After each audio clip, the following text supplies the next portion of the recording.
Hey everyone, it's Dre. I'm back. Happy New Year. I know I'm late, about 24 days. I took some time off the internet to really reflect, think about some of my positions and my life and my relationships. And I took a good amount of time to really just try to think about that without distraction. But I've had a lot to say that I've been biting my tongue about. So I'm excited to be back, and I'll tell you all a bit of a story now. So here we go.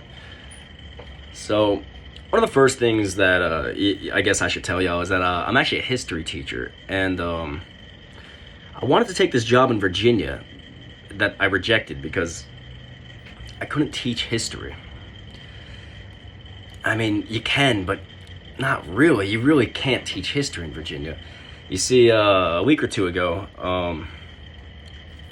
the Virginia legislation, they passed some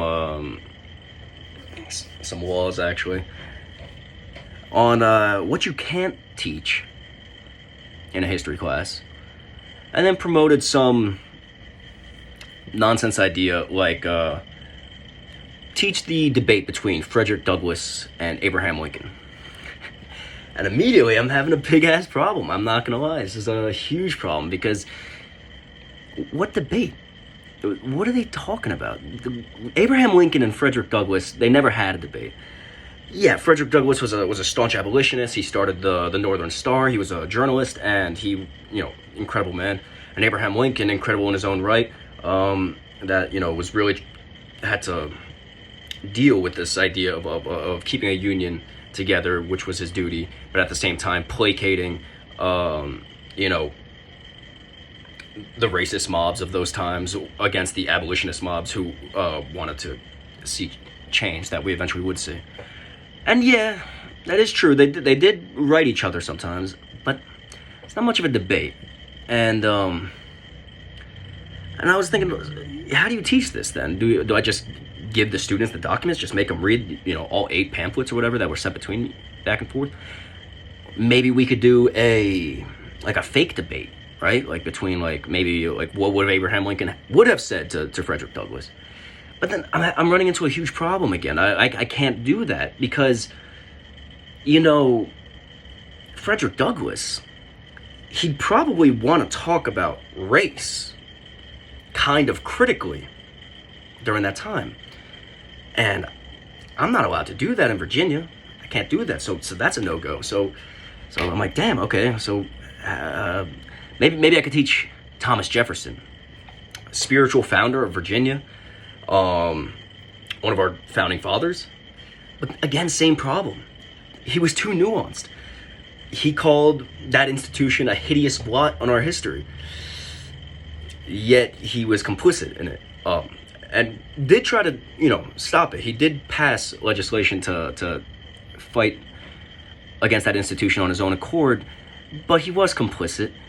And I don't think the state is going to let me talk about those nuances because, again, it's a real critical way that we're going to be talking about race. And I just don't think the state thinks that the students can handle that. So I'm like, maybe, all right, let's think of another one. Thomas Paine, one of my American heroes. I think easily the spiritual and philosophical leader of the revolution. He was literally the man that convinced all of the colonists, we got to go to war. Let's go fight the king. And Paine was a smart guy. He wrote a lot of books, and he didn't just write books though. He was a man of action. He was a man of words, and he was a good organizer. But what he did realize is in this organization that he helped create, which is the country, he realized this is a system based on participation. And he coined the phrase, knowledge is duty, ignorance is crime. And in a democracy where it is your duty to be educated, it is your duty to know what's going on, it's your duty to be engaged, it's your duty to participate, then ignorance, almost on a binary, runs exactly opposite to all those ideals, right?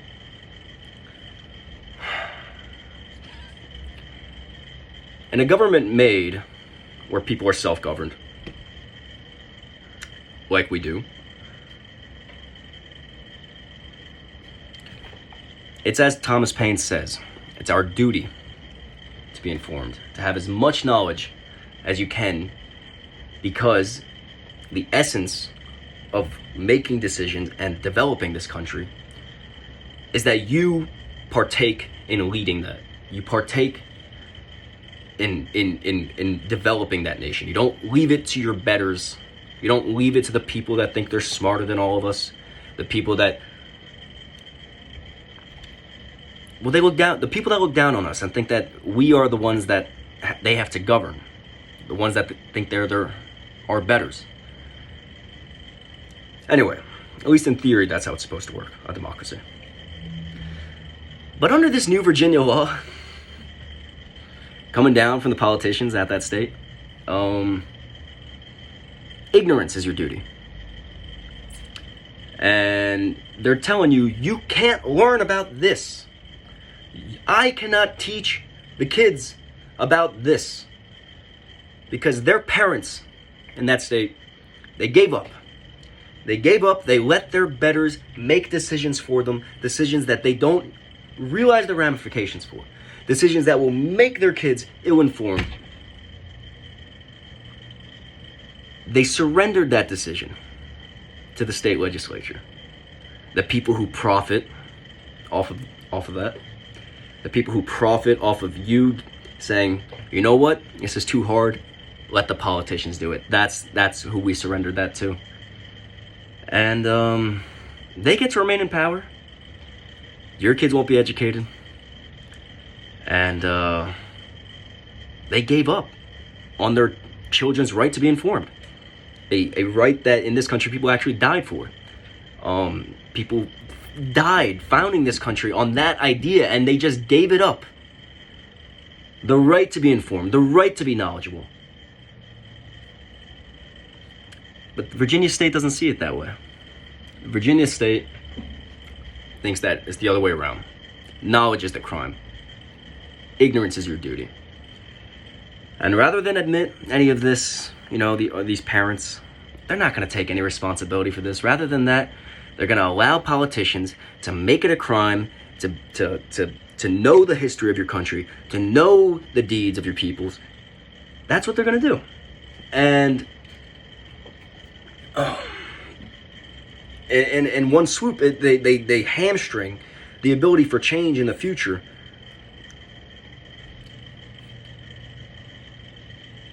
And this bill, it would require teachers to teach something that never occurred. Fantasy. And there's people in that state government that they put forward that bill. And they want teachers they're going to require teachers to talk about a debate that never happened and avoid the things that did happen. And, wow, the people of Virginia should take a long, hard look at themselves. That's fucking sad. Maybe they were manipulated. Maybe they were scared by the propaganda and the talking heads on Fox of, ooh, the boogeymen and the politicians, they're coming to indoctrinate your children. But in reality, it's just a foe. We know it's a foe. It's a foe because it's a foe to get parents to surrender their children's right to education because it makes them feel better that they don't have to grapple with the shitty things that have happened in this country, the things that have made this country better in the long run as we've grown and learned from them.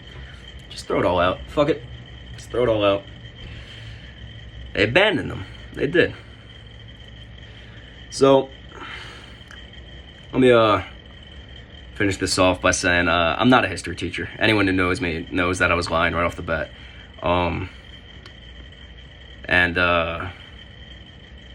Probably doesn't matter. I think I made my point. Anyway, we'll see where that one goes. Cheers, y'all. I'll catch you in the next one. I'll be uploading quite more frequent. So, cheers.